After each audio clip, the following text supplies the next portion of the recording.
그리스도의 편지 38번째입니다. 오늘은 하나님의 자녀가 되어 예수의 계보에 속한, 그래서 최고의 명문가가 된 우리라는 제목으로 함께 말씀을 상고해 보도록 하겠습니다. 예수 그리스도의 계보에 속해서 최고의 명문가 집안이 되었습니다. 그게 바로 누굽니까? 바로 예수 믿는 우리들이죠. 신약 성경 마태복음 1장 1절은 아브라함과 다윗의 자손 예수 그리스도의 계보로 시작을 합니다. 자, 신약 성경의 시작인 마태복음 1장 1절이 왜 갑자기 뜬금없이 계보로 시작을 할까? 이것은 굉장히 중요한 신학적 의미가 있고 복음이 이 안에 숨겨져 있습니다. 왜 신약은 아브라함과 다윗의 자손 예수의 계보로 시작을 하였을까? 자, 이것은 유대인들이 가장 위대한 인물이라고 자기들이 그들의 자손으로 있는 것을 너무나 자랑스럽게 생각했는데 그 유대인들에게 가장 위대한 인물의 자손으로 오신 예수께서 그들의 그 자랑의 모든 것들을 다 끝내시는 거예요. 그 옛아담을 다 끝내시기 위해서 마지막 아담으로 이 땅에 오셔서 이제 새 세상의 역사를 시작하시겠다. 새 세상을 열겠다라고 선언하고 있다는 것입니다.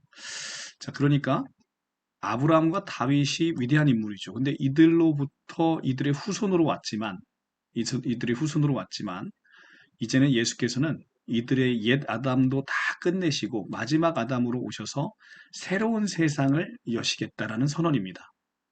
그러니까 원래 이 마태복음은 창세기 5장과 이 대립해서 보시면 상당히 좋습니다. 창세기 5장은 아담의 족보를 소개하고 있어요. 아담의 족보를 소개하고 있는데 그런데 마지막 아담으로 예수께서 오셔서 이 아담의 계보를 지금 끝내고 계시는 거예요. 자, 아브람과 다윗도 다 아담의 후손이죠. 그런데 그 아브람과 다윗의 후손으로 오셔서 아담을 끝내셨다라는 거예요. 그래서 새 아담의 계보 안에 우리를 낳아서 그 계보 안에 편입시키겠다라는 의미를 가지고 있는 것이죠.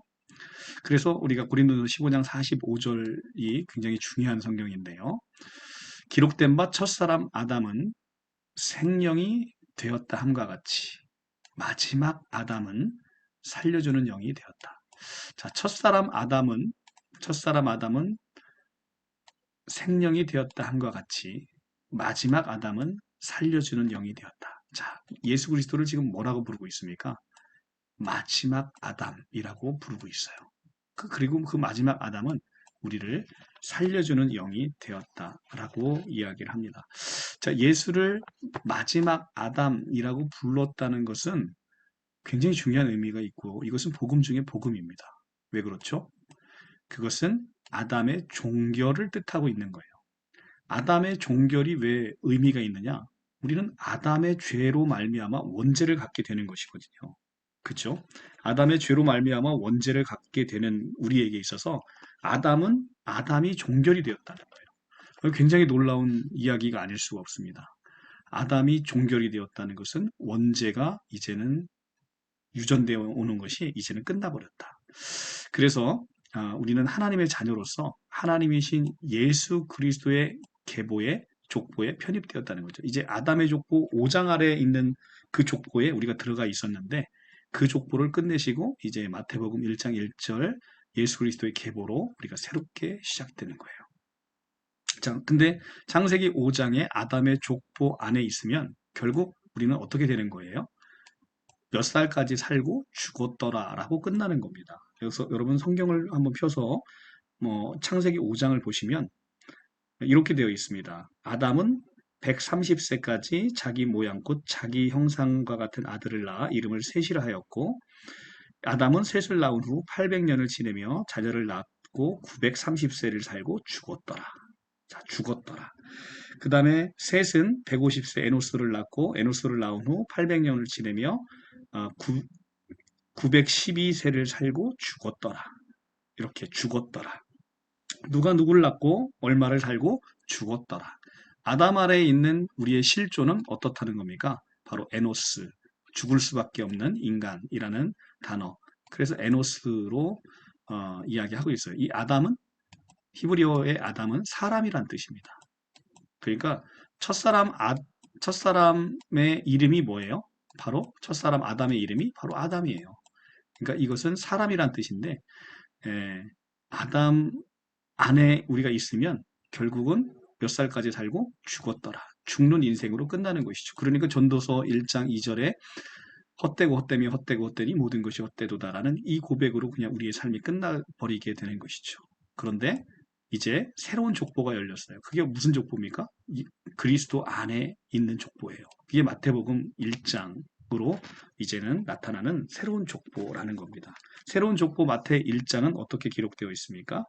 죽는 이야기가 있나요? 없습니다.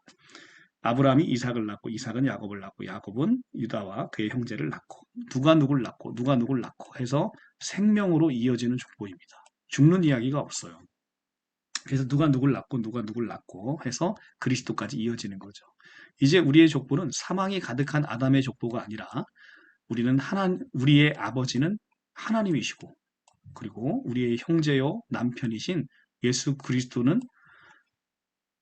우리의 남편이시고 형제가 되는 것이죠. 그러니까 이 엄청난 족보, 아버지는 하나님, 남편은 예수 그리스도, 우리 형제도 예수 그리스도. 그러니까 이 엄청난 족보 안에 우리가 들어가는 거예요. 그러니까 명문가를 선호하시는 우리 분이 계시다고 한다면 이보다 큰 명문가가 있겠습니까? 그죠? 우리의 아버지는 만왕의 왕이신 하나님이시고 또 우리의 남편도 그 만왕의 왕 대신 하나님이신 예수 그리스도이시고 그러니까 엄청난 명문가의 집안이 된 것이죠. 이것이 지금 마태복음 1장 1절에서 우리가 이렇게 예수 그리스도 안에서 새로 태어남으로 말미암아 하나님의 족보 안에 들어가 있는 그 놀라운 이야기를 하고 있는 것입니다. 여러분들 오늘 이 말씀으로 여러분들이 얼마나 위대한 족보 아래 하나님의 족보 아래 여러분들이 있게 되는지 한번 잘 보시면서 오늘 저녁도 그리스도의 이 충만한 복음으로 여러분들 행복하셨으면 좋겠습니다. 네, 감사합니다.